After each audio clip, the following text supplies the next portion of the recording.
Hello friends, नमस्कार। Welcome back to my YouTube channel doctor एडी रमन। आज हम आप सबसे डिस्कस करेंगे एक वुमेन लेडीज़ के बारे में। ठीक है, वुमेन लेडीज़ के बारे में डिस्कस ये करेंगे कि उनको जो है कि अक्सर यूटीआई इन्फेक्शन हो जाता है। यूटीआई इन्फेक्शन क्यों होता है और यूटीआई इन्फेक्शन क्या है, आज उसके बारे में हम आप सबसे डिस्कस करेंगे। तो यूटीआई इन्फेक्शन होता है कैसे बताते हैं, पहले तो बताते हैं। तो यूटीआई इन्फेक्शन का full form UTI, urinary track infection, इसका फुल फॉर्म हो गया। और ये जो इन्फेक्शन है, ये इन्फेक्शन होता है वेजाइनल एरिया में। क्या होता है कि अगर बस स्टैंड, रेलवे स्टैंड या कहीं अदर जगह पे जाके वो लोग वॉशरूम करती है, तो उनके थ्रू बैक्टीरिया जो है उनके शरीर के अंदर प्रवेश कर जाती है, जिसके वजह से वो जो है उसका इन्फेक्शन हो जाता है। कहीं पे अगर रेलवे स्टेशन, बस स्टेशन या प्लेटफॉर्म कहीं पे भी जाके अगर वो वॉशरूम करती है, तो उनके थ्रू जो है कि जाके वेजाइनल के थ्रू इन कर जाता है इन्फेक्शन। वही इन्फेक्शन को कहते हैं हम यूटीआई इन्फेक्शन, जिसको मेडिकल लाइन में कहा जाता है यूरिनरी ट्रैक इन्फेक्शन। तो उस चीज़ वैसी बीमारियों से हम कैसे बचेंगे, तो हम उसके लिए कुछ खास मेडिसिन लाए हैं आप लोग के सामने, जो मैं आप लोग से शेयर करूँगा। वैसे आप जानते होंगे कि बहुत सारा एंटीबायोटिक ऐसा होता है जो हर एक चीज़ में काम करता है और अलग अलग चीज़ का काम करता है। इसी तरह वेजाइनल के लिए, वेजाइनल इन्फेक्शन जब होता है उसमें कौन सा एंटीबायोटिक काम करता है, उसी के बारे में आज हम आपसे डिस्कस करेंगे। तो जिनको यूटीआई इन्फेक्शन होता है उनके लिए कौन सा एंटीबायोटिक सही रहेगा, उसके बारे में हम आपको बताएंगे। तो चलिए हम बताते हैं आपको मेडिसिन का नाम।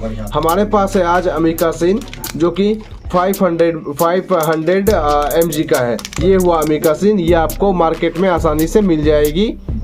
तो दोस्तों हम आपको दिखाते हैं एंटीबायोटिक जो कि यूटीआई इन्फेक्शन को किल करती है। हर एक बीमारी का एक अलग अलग एंटीबायोटिक इंजेक्शन होता है। ठीक है, जैसे कि एब्डोमिनल में कोई तरह का प्रॉब्लम हो, उसका अलग एक एंटीबायोटिक इन्फेक्शन होता है। इंटेस्टाइनल में अगर कोई प्रॉब्लम होता है, उसका अलग एक एंटीबायोटिक होता है। इसी तरह वेजाइनल का भी जो भी है, वेजाइनल में अगर इन्फेक्शन होता है तो उसका भी एक अलग एंटीबायोटिक है। तो मेरे पास है आज अमीकासिन, आप देख सकते हैं। ये आपको आफ्टर मार्केट मिल जाएगी, किसी भी मेडिकल स्टोर में जाके आप इसको आप ले सकते हैं। आप देख सकते हैं, आपको अच्छी तरह से इसको हम दिखाते हैं। आप ये मेडिसिन, तो दोस्तों अमीकासिन के बारे में तो आप समझ गए अच्छी तरह से, उसका यूज़ क्या क्या होता है। आपको हम पहले भी बताए कि जितने भी शरीर में प्रॉब्लम होता है, जितने भी शरीर में इन्फेक्शन होता है, सबका अलग अलग एंटीबायोटिक मेडिसिन होता है। ठीक है, तो आज हम बात कर रहे हैं वेजाइनल इन्फेक्शन के बारे में। तो वेजाइनल इन्फेक्शन के बारे में बात कर रहे हैं। वैसे तो जो है कि वेजाइनल में यूटीआई इन्फेक्शन 100% में 80% महिला को होता है।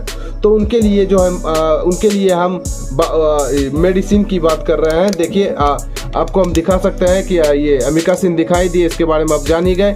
अब हम आपको बताएंगे डेक्सोना के बारे में। डेक्सामेथासोन इसमें मिला हुआ है कंपोजिशन, ये भी आपको हर एक मेडिकल स्टोर में मिल जाएगी। इसका यूज़ क्या है, ये डेक्सोना एक एंटी एलर्जिक का वो इंजेक्शन है। ठीक है, इसमें एंटी एलर्जिक केमिकल मिला हुआ रहता है। ये जो है कि हर एक चीज़ में काम करता है। अगर जैसे मौसम के अकॉर्डिंग, जैसे अगर परिवर्तन होता है, मौसम का परिवर्तन होता है, तो उसमें जो है कि बहुत सारे इन्फेक्शन नए तरह से इंक्रीज होता है, नए तरह से इन्फेक्शन का फॉर्मेशन होता है, तो बहुत सारी चीज़ होता है। तो दोस्तों डेक्सोना के बारे में एक बार हम फिर से बताना चाहते हैं आप सबसे, क्योंकि ये इंजेक्शन जो है, जो कि मौसम का जो परिवर्तन होता है, जैसे जैसे मौसम का परिवर्तन होता है वैसे वैसे नए बैक्टीरिया जो है कि फॉर्मेशन होता है, नए बैक्टीरिया का फॉर्मेशन होता है। तो ये नए बैक्टीरिया का जो फॉर्मेशन होता है इसको कहते हैं एंटी एलर्जिक इंजेक्शन। ठीक है, ये एंटी एलर्जिक इंजेक्शन है जो कि नए बैक्टीरिया को फॉर्मेशन अगर होता है तो उसको किल करने में ये काम करती है। ठीक है, इसलिए इसको हम अमीकासिन में मिक्स करके दिया जाता है। ये डेक्सोना है, ये अमीकासिन है। ठीक है, अब आपको बताएंगे कि इसका यूज़ कैसे किया जाता है। तो दोस्तों अब आप समझ गए होंगे ये दोनों मेडिसिन का क्या यूज़ है, किस चीज़ में ये दोनों मेडिसिन का मार्केट में अवेलेबल है, क्या है नहीं है, आप इसके बारे में अच्छी तरह से समझ गए होंगे। अब हम बात करने के लिए जा रहे हैं, इसको लेंगे आप कैसे। अगर किसी पेशेंट को यूटीआई इन्फेक्शन है, यूटीआई इन्फेक्शन का आपको पहले सिम्टम बता देते हैं। तो यूटीआई इन्फेक्शन का सिम्टम ये है, जब पेशाब करने के लिए आप जाएंगे तो आपको पेशाब के रास्ते में जलन होगी, ठीक है। पेशाब के रास्ते में खुजली होगी, जलन होगी, इचिंग होगी, बहुत सारे प्रॉब्लम में होंगे पेशाब, और आपका जो पेशाब है वो पीला कलर का होगा।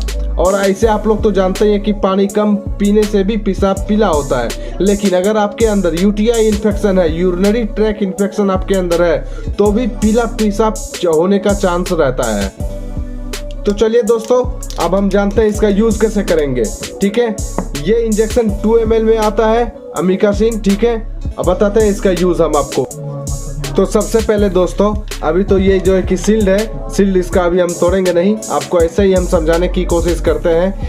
ये रहा इंजेक्शन, इसमें से जो है कि पहले हम डेक्सोना ले लेंगे, डेक्सोना इसमें से लेंगे हम 0.5 ml, ठीक है। ये हुआ 0.5 ml डेक्सोना, ठीक है। 0.5 ml डेक्सोना इसमें ले लेंगे। उसके बाद हम अमीकासिन लेंगे, अमीकासिन हम 2 ml पूरा इसमें भर लेंगे, अमीकासिन 2 ml पूरा भर लेंगे। उसके बाद दोस्तों धीरे धीरे हमको स्लोली IV देना है, इंट्रावेनस नस में देना है। अगर आप ये इंजेक्शन डेली कंटिन्यू 7 दिन तक लेते हैं तो गारंटी मानिए कि आपका यूटीआई इन्फेक्शन से आप छुटकारा पा पाएंगे, यूटीआई इन्फेक्शन से आप छुटकारा बिल्कुल पा पाएंगे। अगर गारंटी के साथ आप कंटिन्यू 7 दिन तक लेते हैं तो आप बहुत अच्छा फील करेंगे, बहुत ही ज़्यादा आपको अच्छा महसूस होगा।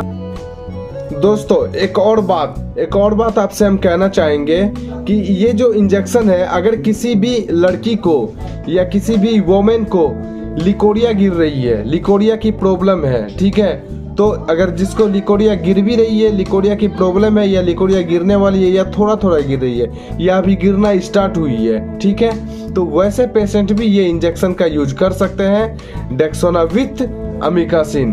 तो लिकोरिया भी आपका आराम हो जाएगा, लिकोरिया से भी आप छुटकारा पा पाएंगे।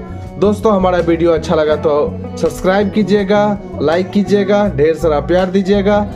अगर आपको समझ में आ गई हो मेरी बात तो कमेंट कीजिएगा, अगर आपको नहीं समझ में आई हो तो कमेंट करके हमको बताइएगा, वहाँ मैं कोशिश करूँगा आप लोग को समझाने की। तब तक के लिए धन्यवाद, जय हिंद।